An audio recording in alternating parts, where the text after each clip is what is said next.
The Red Bull Air Race World Championship is back in Japan, Chiba. Here the track is laid out along the beach at Chiba to give the tens of thousands of spectators the best possible view. 15 air gates, winning time likely to be just over a minute.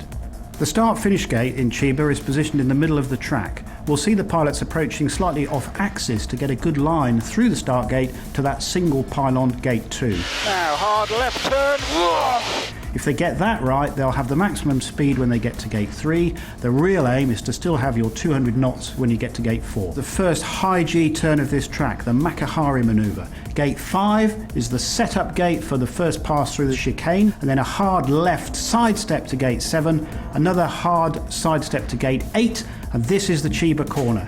The exit of the Chiba corner is through gate 9. Absolutely critical to get this right if your second pass through the chicane is going to be good.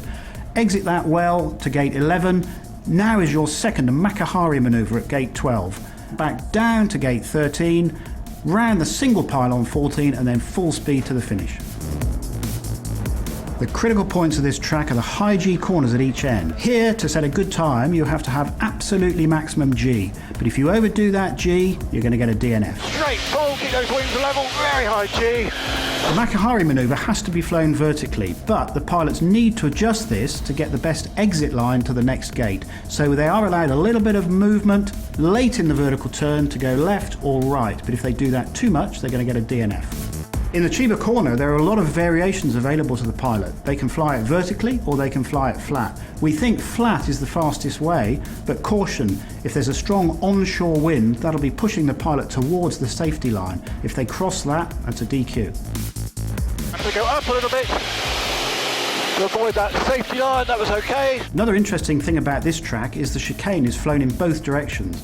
If there's a strong wind blowing from one direction or the other, this will change the speed that the airplane's flying through the chicane. It means the pilot has to rapidly change the tempo that he flies this manoeuvre.